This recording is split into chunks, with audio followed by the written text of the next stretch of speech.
Bom, meus amigos, estamos aqui para a nossa primeira aula de Direito Constitucional no nosso curso preparatório para o Ministério Público e a Magistratura estaduais. Bom, antes de mais nada, gostaria de relembrar os nossos endereços nas redes sociais, que são esses que você vê na sua tela. No Facebook, www.facebook.com/prof.roberionunes e no Instagram, @prof.roberionunes. Fica aqui o nosso convite para que você nos siga e fique atualizado com as últimas novidades legislativas e jurisprudenciais do direito constitucional e do direito público em geral. Nós vamos conversar sobre um dos grandes temas do direito constitucional, um dos temas mais exigidos nos concursos de Ministério Público e Magistratura, é o tema do controle de constitucionalidade. Nós vamos abordar em 4 aulas o seguinte conteúdo programático com vocês. Nesta primeira aula, o histórico e a evolução do controle de constitucionalidade no mundo e no Brasil, a teoria geral do controle de constitucionalidade, focando nas espécies de inconstitucionalidade, nos tipos de controle de constitucionalidade, nos sistemas de controle de constitucionalidade. Iremos também ver um panorama geral do sistema brasileiro de controle de constitucionalidade. Iremos estudar alguns aspectos do controle preventivo, político e judicial e também do controle repressivo e político. Na segunda aula, vamos ingressar no controle repressivo e judicial, estudando o controle judicial concreto, o controle difuso. Na terceira aula, vamos ingressar no controle repressivo e judicial abstrato. Vamos estudar a ADIM. E daremos prosseguimento ao controle judicial abstrato na quarta aula, com o estudo da ADC, da ADIM por omissão e da ADPF.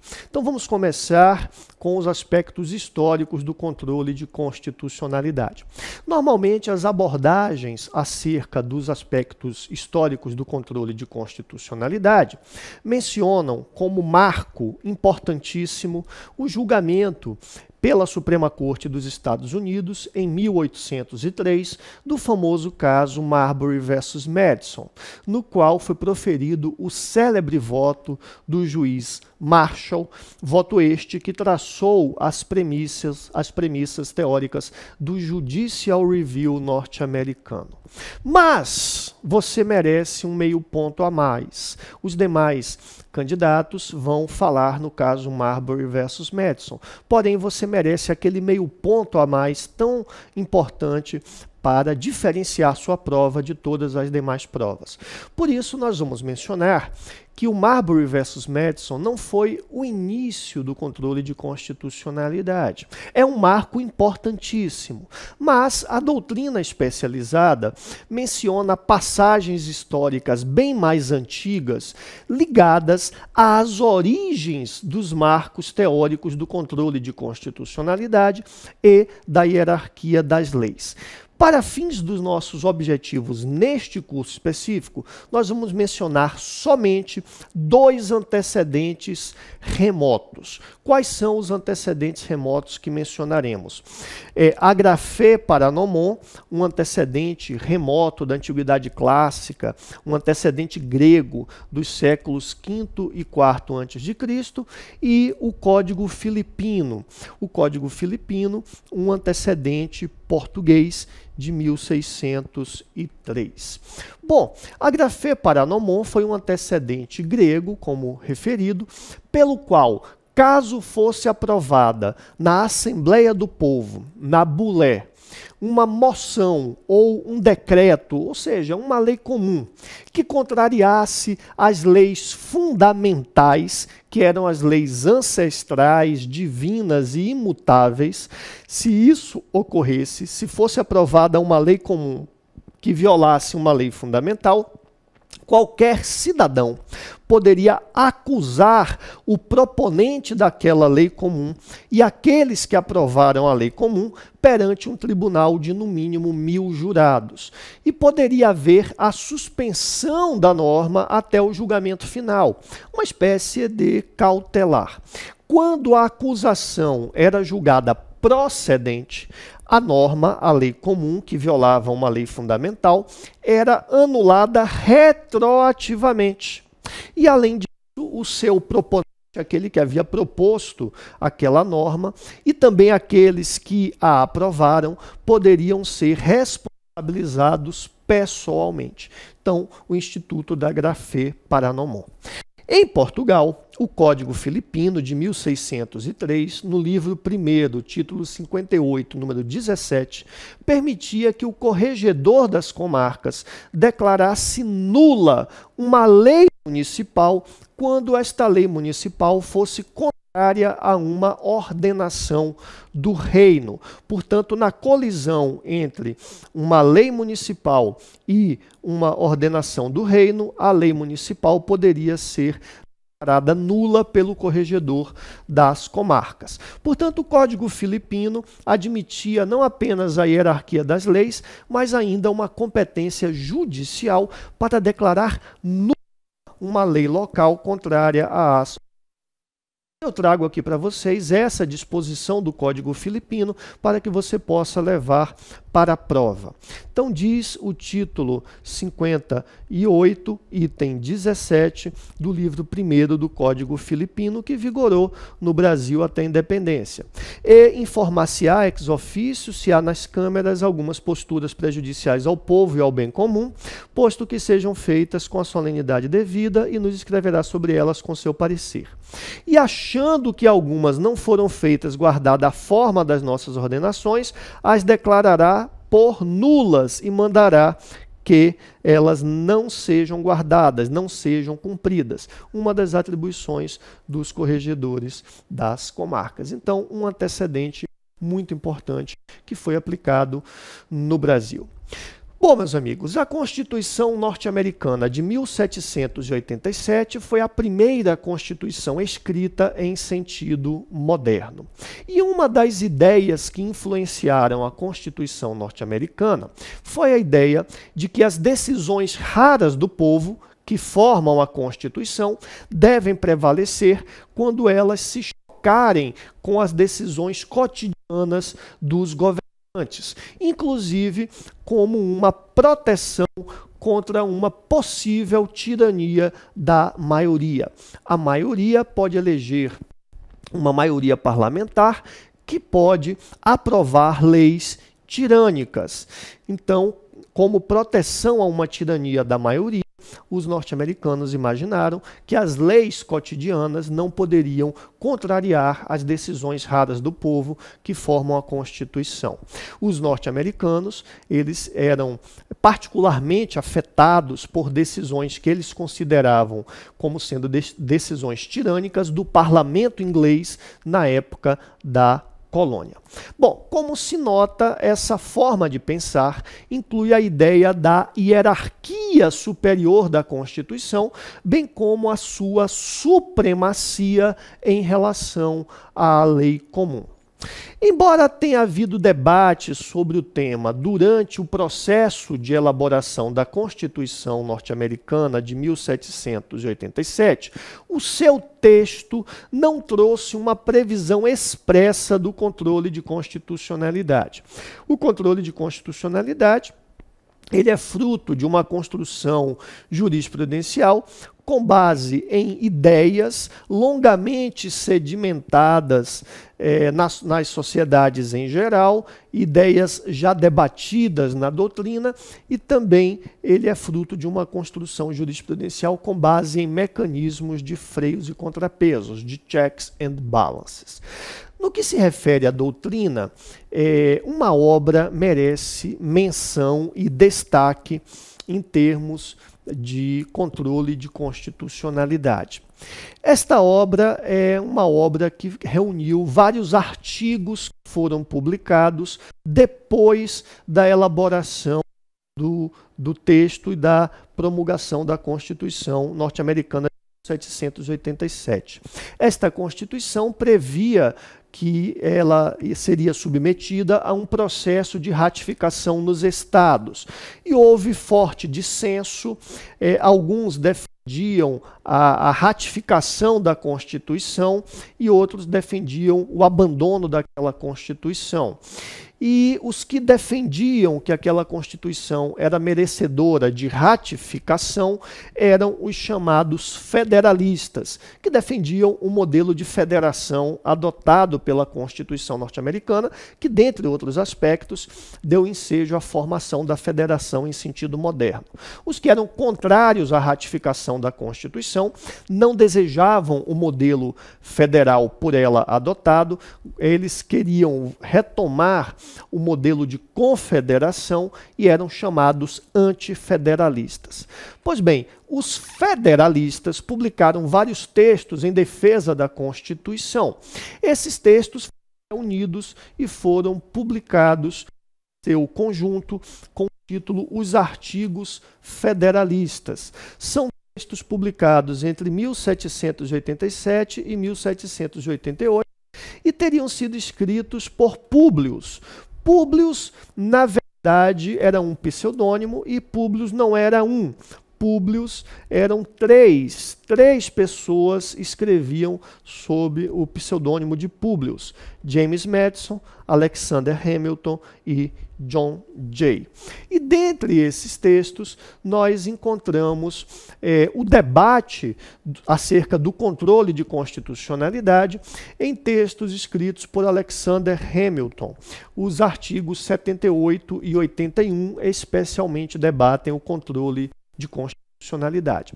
E nesses textos o Hamilton defende que nenhum ato legislativo contrário à Constituição pode ser válido e que é missão dos tribunais declarar nulos todos os atos contrários ao sentido manifesto da Constituição. Então nós já temos aí a base teórica do controle de constitucionalidade. Mas a utilização do poder judicial, do Judicial Review, do Poder Judicial de revisar atos do Congresso, a utilização do Judicial Review pela Suprema Corte dos Estados Unidos para invalidar uma lei do Congresso norte-americano, declarando-a nula porque violava a Constituição. Isso ocorreu pela primeira vez no caso Marbury versus Madison, julgado em 1803. Bom, uma vez numa prova de magistratura, eu mencionei o caso Marbury versus Madison numa prova oral e o examinador me interrompeu e me perguntou: mas sobre o que versava exatamente o caso Marbury versus Madison? Qual é a história por trás do caso Marbury versus Madison? Eu sabia e eu vou explicar para vocês agora o que na verdade foi o caso Marbury versus Madison. Farei isso a partir de um quadro Marbury versus Madison está inserido em um contexto histórico. O presidente dos Estados Unidos, o John Adams, ele era do Partido Federalista. O seu secretário de Estado era o John Marshall. Marshall, o mesmo que irá depois para a Suprema Corte, irá dar o famoso voto, o célebre voto no caso Marbury versus Madison, mas nesse momento ele é apenas secretário de Estado. Vem as eleições norte-americanas, o Partido Federalista perde as eleições para o Partido Republicano, que elege como presidente dos Estados Unidos o Thomas Jefferson, cuja posse é marcada para o dia 4 de março de 1801.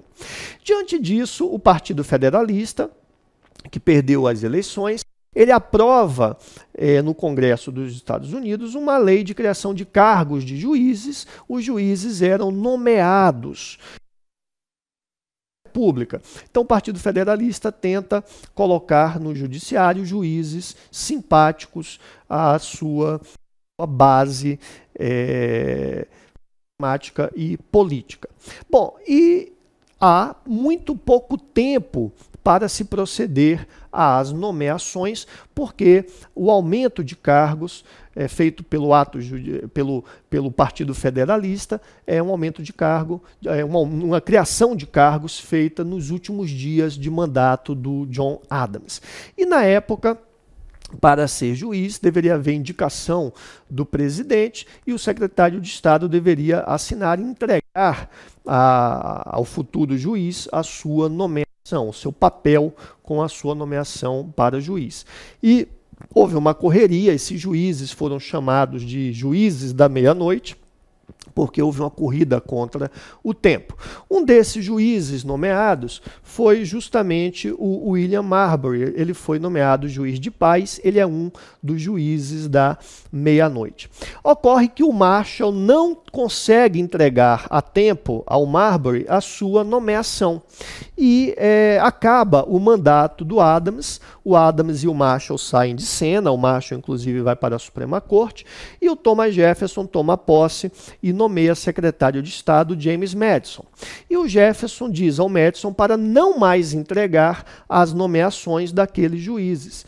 Aqueles que não receberam suas nomeações ficarão sem receber. Com isso, o Marbury vai mover uma ação contra o Madison. Essa ação visa obrigar ao Marbury a sua nomeação. Essa ação é um writ of mandamus. Então, o Marbury ele move um writ of mandamus contra o James Madison. E é uma ação movida na Suprema Corte dos Estados Unidos. É movida na Suprema Corte porque o ato judiciário, uma lei do Congresso, determinava que esse tipo de ação, quando movida contra secretário de Estado, fosse julgada pela Suprema Corte. Bom, nessa ação, o relator será justamente o Marshall, né? E o Marshall ele decide que o Marbury tem direito a receber a carta de nomeação, porém, o ato judiciário é inconstitucional quando diz que essas ações, quando movidas em face de secretário de Estado, devem ser processadas e julgadas pela Suprema Corte. Porque o ato judiciário não poderia criar competências para a Suprema Corte. Então, apesar do Marbury ter direito à nomeação, ele não será juiz de paz. O Madison não é obrigado a entregar a carta de nomeação, porque a ação utilizada tem um vício de inconstitucionalidade, no ponto em que se determina que seja a Suprema Corte o órgão julgador quando movido writ of mandamus em face de secretário de Estado. Então, é uma ação que versou sobre uma espécie de foro por prerrogativa de função, diríamos hoje. Conforme o voto do Marshall, no caso Marbury versus Madison, é um princípio essencial que, de todas as constituições escritas, aquele que afirma que uma lei comum em sentido contrário à Constituição é nula por violar a Constituição. E também consta do voto do Marshall que quando há um conflito entre a Constituição e a lei, é dever essencial do Poder Judiciário aplicar a Constituição e não a lei ao caso concreto. Eu destaco o seguinte trecho do voto do Marshall. A fraseologia particular da Constituição dos Estados Unidos confirma e fortalece o princípio que deve ser essencial a todas as constituições escritas, segundo o qual uma lei contrária à Constituição é nula e que os tribunais, bem como todos os outros departamentos, as secretarias, estão vinculados a esse instrumento. Então, a ideia de nulidade da lei que é contrária à Constituição. Isto está no voto do Marshall, no caso Marbury versus Madison. Inicia-se assim o Judicial Review, um mecanismo de controle de constitucionalidade que é judicial, repressivo e difuso. Um mecanismo pelo qual uma inconstitucionalidade é declarada por qualquer membro do Poder Judiciário ao decidir um caso concreto, e esta declaração tem efeitos interpartes e retroativos. É um modelo que espalhou-se por vários países, inclusive o Brasil, que adotou esse modelo logo após a proclamação da República. As características do Judicial Review são as seguintes. O marco é o caso Marbury versus Madison, de 1803, no qual a Suprema Corte dos Estados Unidos iria afirmar este tipo de controle, o Judicial Review, e no qual foi proferido o célebre voto do juiz Marshall. Além disso, no Judicial Review, a lei inconstitucional é nula. Trata-se de um mecanismo de controle de constitucionalidade judicial feito pelo Poder Judiciário, repressivo, depois da promulgação da norma, da lei, concreto, porque incidente num caso concreto, declaratório, porque o judiciário declara uma nulidade que já existe, e difuso, porque é feito por qualquer membro do Poder Judiciário. Portanto, cabe a qualquer membro do Judiciário, ao decidir um caso concreto entre as partes, declarar a nulidade, com efeitos retroativos. Além disso, é um poder implícito, não é necessário que a Constituição expressamente afirme a possibilidade do judiciário tomar decisões dessa natureza. Bom, o controle de constitucionalidade ganhou força e novos contornos que iriam culminar em um outro modelo, que foi influenciado especialmente por Hans Kelsen. Kelsen, à luz da sua teoria pura do direito, na contribuição que deu para a Constituição Austríaca de 1920 e para a reforma dessa Constituição, reforma que ocorreu em 1929, Kelsen introduziu um mecanismo de controle abstrato e concentrado. Abstrato porque fora de um caso concreto, e concentrado porque é um mecanismo que não pode ser utilizado por qualquer juiz, e sim apenas por um único órgão, um tribunal constitucional. Neste novo modelo, a lei não é nula, ela é anulável. A eficácia da decisão é erga omnes e o reconhecimento da inconstitucionalidade produz efeitos ex nunc, não retroativos, ou efeitos para o futuro. A Corte Constitucional poderia fixar um prazo para que a lei anulada deixasse de existir. Esse prazo não poderia ser um prazo superior a 6 meses.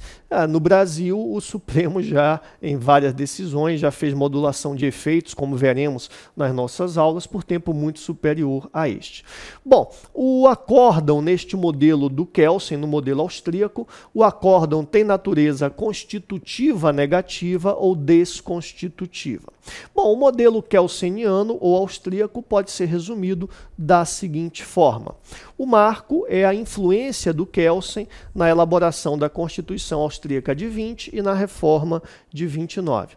Por esse modelo, o controle não é difuso, o controle é concentrado, é entregue a um órgão determinado. Além disso, não há caso concreto, não existe um caso envolvendo partes, é um controle feito em abstrato. Os efeitos são erga omnes. Se não há caso concreto, se não há partes, os efeitos não poderiam ser interpartes. São efeitos erga omnes. A lei inconstitucional não é nula, ela é entendida como sendo apenas anulável. A decisão possui natureza constitutiva negativa ou desconstitutiva e há efeitos apenas não retroativos ou efeitos pró-futuro. Então, estas são as características básicas do modelo austríaco. Como foi a evolução do controle de constitucionalidade no Brasil? Vamos ver aqui os principais aspectos da evolução do controle de constitucionalidade no nosso constitucionalismo. A começar pela nossa primeira Constituição, a Constituição de 1824.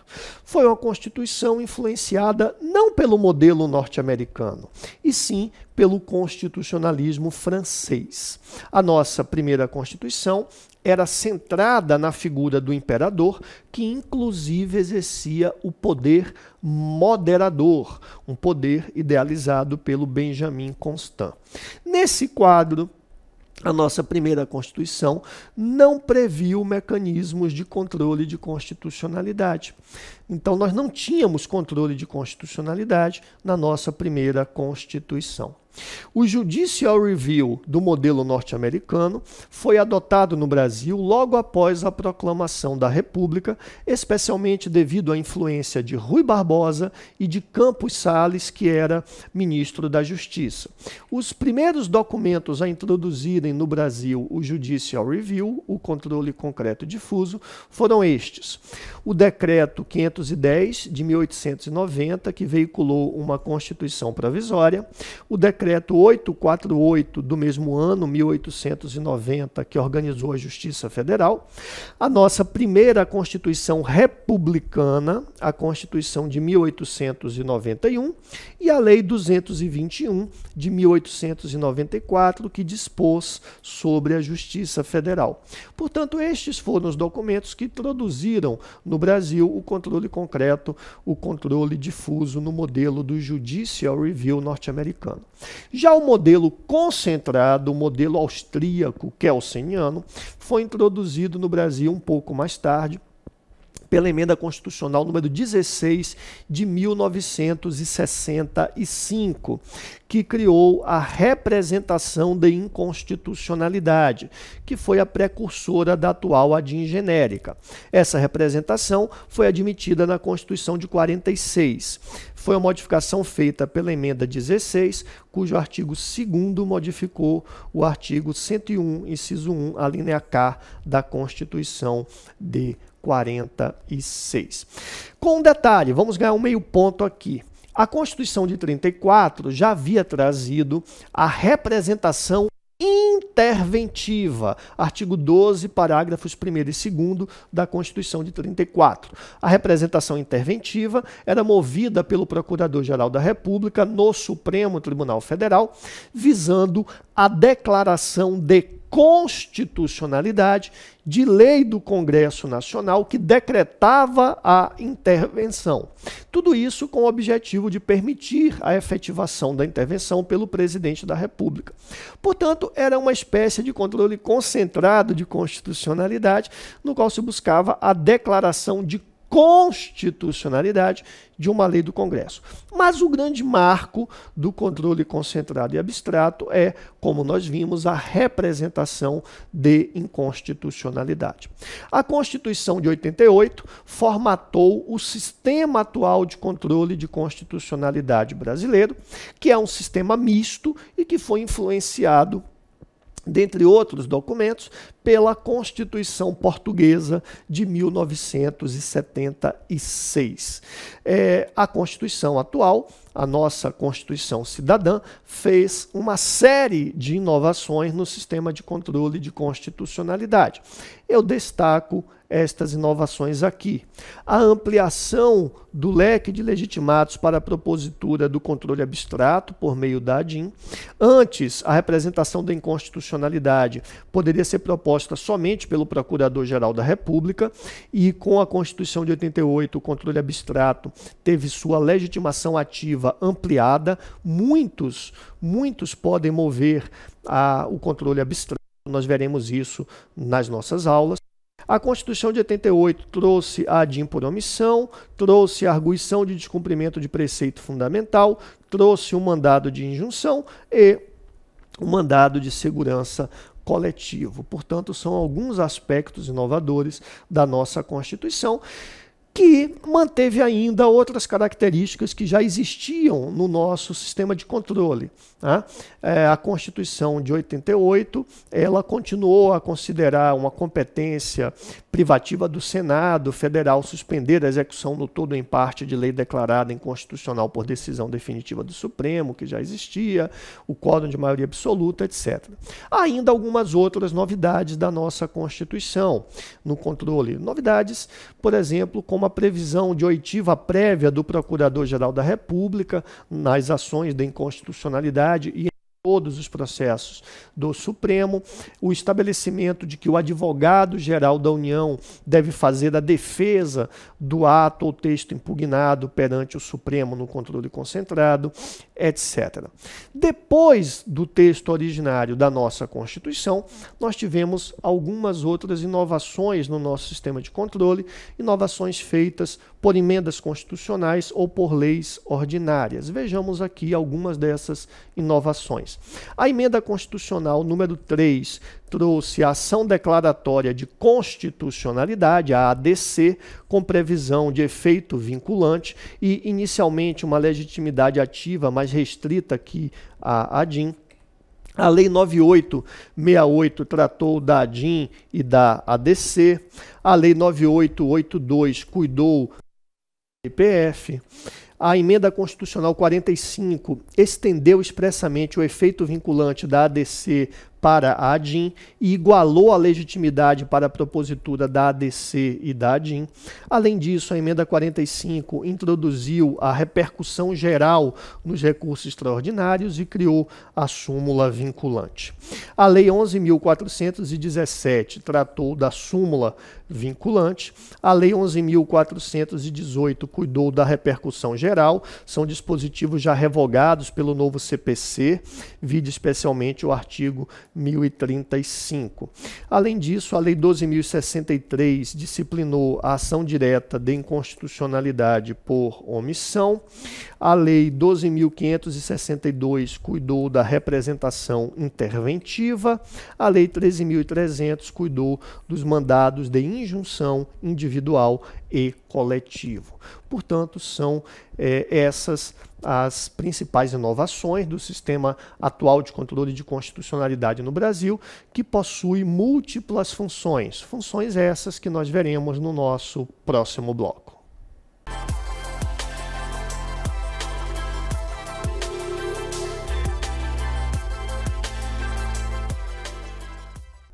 Bom, meus amigos, estamos de volta para o segundo bloco dessa nossa aula. Estamos conversando sobre o controle de constitucionalidade, estamos vendo aspectos históricos e terminamos a primeira parte acompanhando a evolução histórica do controle de constitucionalidade no Brasil. E eu dizia que atualmente o controle de constitucionalidade no sistema brasileiro possui múltiplas funções. Ele não se esgota na função clássica do controle de constitucionalidade. Qual é a função clássica? Impedir a subsistência no sistema de uma norma que viola a Constituição. Ou seja, o controle de constitucionalidade retira do direito positivo uma lei, uma norma infraconstitucional que viola a Constituição e joga a norma fora, numa espécie de atividade legislativa negativa. Essa é a função clássica do controle. Mas ele não se resume a isso nos dias atuais. Quais são as funções básicas do controle de constitucionalidade moderno no Brasil? São essas aqui. Em primeiro lugar, a função clássica, a função de impedir a subsistência no sistema de uma norma que viola a Constituição, a função de exercer uma atividade legislativa negativa, no sentido de retirar do direito positivo normas violadoras da Constituição. No controle concentrado e abstrato brasileiro, o mecanismo mais voltado ao exercício dessa função básica é a ADIM genérica, é o mecanismo processual mais especificamente dirigido a cumprir esta função. Uma outra função básica é a função inversa, a de declarar a constitucionalidade de uma norma, declarar que uma norma é constitucional, transformando a presunção relativa de constitucionalidade em uma presunção absoluta. No controle concentrado e abstrato, o mecanismo processual mais especificamente voltado a esta função é a ADC. Uma terceira função básica é a de conferir eficácia plena a todas as normas constitucionais. No controle concentrado e abstrato, nós encontramos a ADIM por omissão, que é o instrumento processual mais voltado a exercer esta função básica. E, finalmente, é função do controle de constitucionalidade no Brasil assegurar o cumprimento de um preceito fundamental. E nós encontramos a DPF como instrumento processual do controle concentrado e abstrato, mais especificamente dirigido ao cumprimento desta função básica. Então, estas são as funções do controle de constitucionalidade atual no Brasil. Bom, a teoria geral do controle de constitucionalidade, além dos aspectos históricos e além das funções básicas do controle na modernidade, inclui ainda o estudo das espécies de inconstitucionalidade, dos tipos de controle de constitucionalidade e dos sistemas de controle de constitucionalidade. Então vamos estudar esses temas, a começar pelas espécies de inconstitucionalidade. Quanto ao objeto, a inconstitucionalidade pode ser uma inconstitucionalidade por ação ou uma inconstitucionalidade por omissão. Uma ação, um agir, uma conduta de fazer alguma coisa, seja no âmbito legislativo, normativo, seja no âmbito administrativo, pode violar a Constituição.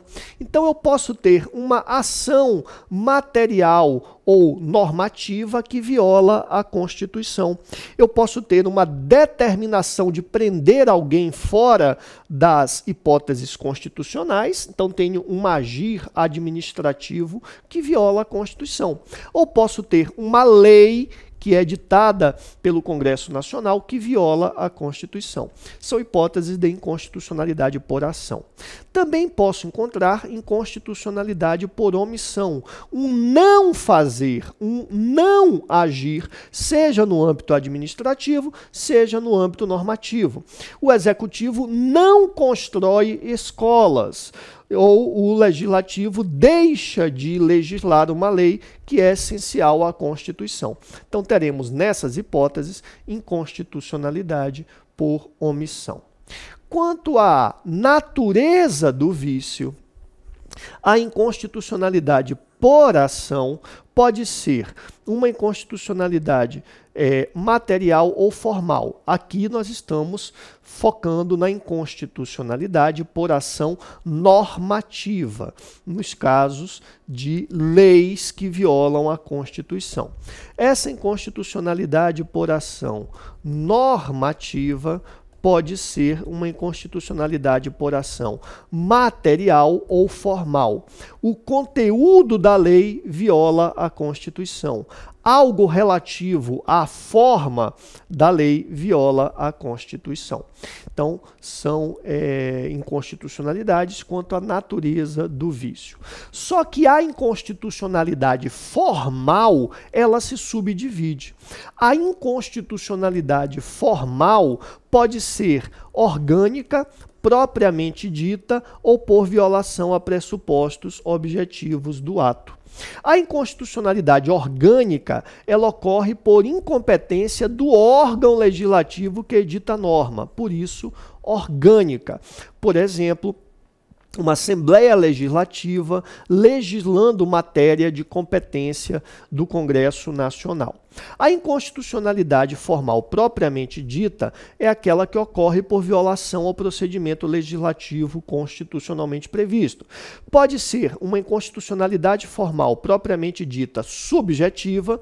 Aqui nós temos um vício de iniciativa, um deputado federal iniciando o processo legislativo de uma lei cuja iniciativa é privativa do presidente da República, ou pode ser uma inconstitucionalidade formal propriamente dita objetiva, ligada aos demais vícios do procedimento legislativo, como, por exemplo, o quórum. Podemos encontrar ainda uma inconstitucionalidade formal por violação a pressupostos objetivos do ato. O exemplo clássico é a decretação de estado de sítio sem autorização do Congresso Nacional. Quanto à extensão do vício, a inconstitucionalidade pode ser total, toda a lei é inconstitucional, por exemplo, ou pode ser parcial, apenas parte da lei é inconstitucional. A inconstitucionalidade total e parcial pode ocorrer também no que diz respeito à omissão. Nada é feito em constitucionalidade total. Alguma coisa foi feita, mas é insuficiente. Inconstitucionalidade por omissão parcial. Quanto ao momento do vício, a inconstitucionalidade por ação normativa pode ser uma inconstitucionalidade originária ou superveniente. A inconstitucionalidade originária é aquela que ocorre no momento de nascimento da lei, na origem da lei. Uma lei pode ser originariamente inconstitucional por conter um vício formal ou um vício material.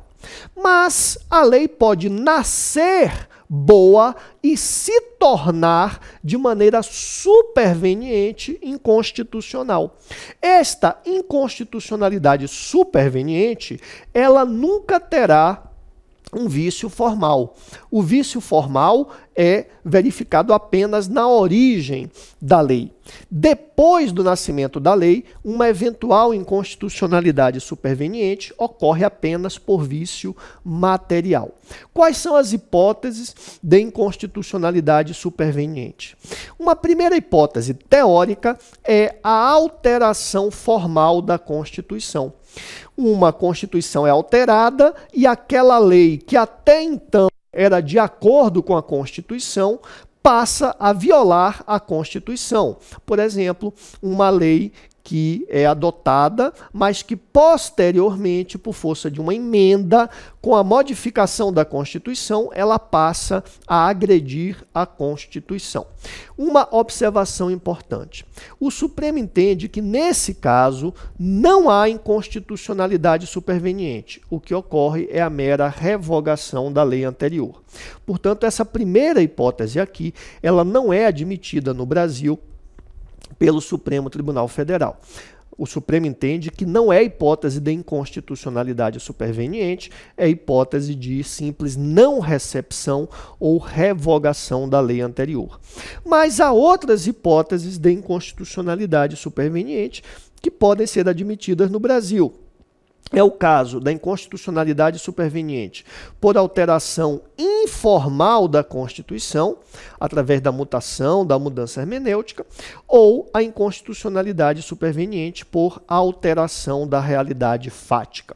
Vamos falar um pouco sobre essas hipóteses. Vamos falar ainda um pouco sobre a primeira hipótese, que o Supremo Tribunal Federal não entende como sendo inconstitucionalidade superveniente. É preciso falar um pouco sobre essa primeira hipótese, porque, segundo a jurisprudência clássica do Supremo, como nós mencionamos, a alteração formal posterior da Constituição não leva à inconstitucionalidade superveniente, mas sim à mera revogação ou não recepção da lei ou ato normativo anterior. Essa discussão ela tem reflexos práticos importantes. Por quê? Porque se o Supremo entende que é revogação e não é inconstitucionalidade, a princípio não se aplicam, conforme decidido no agravo regimental, no recurso extraordinário 353508, não se aplicam nos casos de revogação, não se aplicam o artigo 97 da Constituição e o artigo 27 da Lei 9868 de 99. O artigo 97 da Constituição exige, para a declaração de inconstitucionalidade nos tribunais, o quórum de maioria absoluta e a reserva de plenário. Se não é inconstitucionalidade, se é mera revogação, não seria necessário o quórum de maioria absoluta nem a reserva de plenário. O artigo 27 da Lei 9868 admite a modulação dos efeitos da decisão que declara a inconstitucionalidade. Se não é inconstitucionalidade, se é mera revogação, não seria possível a modulação dos efeitos da decisão que apenas menciona a revogação. Isso vocês encontram no agravo regimental, no recurso extraordinário 353508.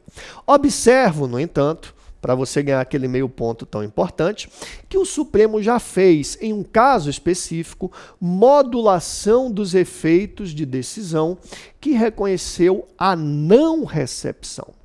Isso ocorreu no recurso extraordinário 600885, relatora ministra Carmen Lúcia, julgada pelo Pleno em 2011. Inclusive, a CESP já fez a seguinte questão. A CESP, no concurso do TRT 7ª Região, prova aplicada em outubro de 2017, considerou correta a seguinte proposição. Ao declarar a inconstitucionalidade ou a não recepção de lei, no âmbito do controle concentrado ou difuso, o Supremo poderá, por maioria de 2/3 de seus membros, restringir os efeitos dessa declaração ou decidir que ela só tem eficácia a partir do seu trânsito em julgado ou ainda em outro momento que venha a ser fixado. Portanto, a banca considerou correta a possibilidade de modulação em situação que é simples revogação, que é não recepção. Então, a banca considerou correta a possibilidade de modulação no caso de revogação, no caso de não recepção. Eu penso ser temerário afirmar peremptoriamente, como fez o CESP, que cabe modulação em caso de não recepção. No RE 600885, o Supremo realmente fez isso, mas foi uma decisão excepcional do Supremo, foi feita a modulação num caso de não recepção, é verdade, diante da peculiaridade daquela situação, mas eu não afirmaria genericamente que é possível a modulação em situação de não recepção. O que encontramos na jurisprudência clássica do Supremo é justamente o contrário. Muitos julgados do Supremo, aliás, muitos deles sobre a questão do IPTU no município do Rio de Janeiro, muitos julgados afirmam justamente o contrário, que no caso de não recepção, como não se trata de inconstitucionalidade e sim de revogação, não se aplica o artigo 27 da Lei 9868. Isso é o que está, por exemplo, no mencionado recurso extraordinário 353508, no agravo de instrumento nesse recurso extraordinário. E também no agravo de instrumento no recurso extraordinário 651448. Vejam vocês aqui uma decisão nesse sentido. A não recepção de ato estatal pré-constitucional, por não implicar a declaração da inconstitucionalidade, mas o reconhecimento de sua pura e simples revogação, descaracteriza um dos pressupostos indispensáveis à utilização da técnica da modulação temporal, que supõe para incidir, dentre outros elementos, a necessária existência de um juízo de inconstitucionalidade. Inaplicabilidade ao caso em exame da técnica de modulação dos efeitos. Então, isso é o que consta na jurisprudência clássica do Supremo. A decisão que o Supremo tomou naquele recurso extraordinário 600885 foi, até onde pudemos verificar, absolutamente isolada e, ademais, quando nós vamos ler o inteiro teor dessa decisão, nós percebemos que o Supremo sequer debateu expressamente uma mudança de jurisprudência quanto ao tema. Na verdade, o Supremo passou batido. O Supremo nem atentou para esse fato, não se refere ao assunto. O Supremo foi omisso, o que fragiliza a tese de que houve uma mudança radical no seu entendimento jurisprudencial clássico. Além disso, se for o caso de revogação, não caberá impugnação por meio de ADIM. É outro detalhe, não cabe ADIM em caso de recepção ou não recepção. Poderá caber a DPF, né? A Lei 9868, no parágrafo único do artigo 1º, diz que caberá também a DPF, inciso 1, quando for relevante o fundamento da controvérsia constitucional sobre lei ou ato normativo, federal, estadual, municipal, incluídos os anteriores à Constituição. Então, a DPF pode discutir recepção e não recepção. A ADIM não poderá ter esse tipo de debate. Nós vamos aprofundar este tema aqui no correr das nossas aulas. Bom, o entendimento do Supremo, portanto, é o de que uma alteração formal da Constituição, ou seja, uma nova Constituição ou uma emenda constitucional, que eventualmente se colide com leis anteriores, isso não é inconstitucionalidade superveniente, isto é, não recepção. E por isso se costuma afirmar na doutrina em geral e na jurisprudência até do Supremo, tem alguns julgados mencionando isso, que o Supremo não admite a inconstitucionalidade superveniente. Mas não é bem assim. Como nós já vimos, há duas hipóteses de inconstitucionalidade superveniente. A alteração informal da Constituição, a mutação, mudança hermenêutica, e a alteração da realidade fática. Nesses casos, o Supremo tem admitido uma inconstitucionalidade superveniente ou progressiva. O Supremo tem reconhecido expressamente, em algumas hipóteses, a ocorrência de um processo de inconstitucionalização progressiva de lei ou ato normativo. E isso mesmo após o próprio Supremo ter declarado a constitucionalidade no controle abstrato. O Supremo já declarou a constitucionalidade, por exemplo, dos critérios utilizados para a concessão de benefício assistencial previstos na Lei Orgânica da Assistência Social. E depois disso, o próprio Supremo reconheceu uma inconstitucionalidade naquela lei por violação ao princípio da proteção insuficiente. O Supremo tem admitido esse processo de inconstitucionalização progressiva como uma decorrência de mudanças fáticas e jurídicas. O processo de inconstitucionalização progressiva decorrente de mudanças fáticas e jurídicas já foi reconhecido, por exemplo, nessas decisões. No RS 567-985, no RS 580963, na reclamação 4374, na ADIM 3937, julgada em 2017 e acórdão publicado em 1º de fevereiro de 2019. Em todas essas decisões aqui, tivemos o reconhecimento de um processo de inconstitucionalização progressiva como resultado de mudanças no mundo fático e também de mudanças no mundo jurídico. Portanto, em tese, é possível que uma lei anterior à Constituição de 88 tenha sido recepcionada pela Constituição cidadã, mas depois, por força de alterações fáticas ou alterações jurídicas, ela venha a se tornar inconstitucional. Ou é possível que uma lei surja regularmente durante a vigência da Constituição, ela não tem nenhuma inconstitucionalidade originária, mas posteriormente, por força de mudanças fáticas e jurídicas, ela se torne inconstitucional. No primeiro caso, uma recepção inicial pela Constituição de 88 e uma posterior inconstitucionalização, nós podemos citar como exemplo o artigo 68 do Código de Processo Penal.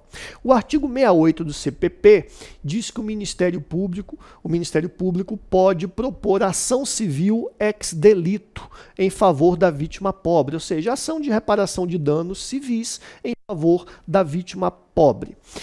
Esse dispositivo ele foi recepcionado pela Constituição de 88, segundo o Supremo, mas ele se encontra em um processo de inconstitucionalização progressiva, porque a Constituição de 88 diz que é dever da Defensoria Pública assistir os necessitados.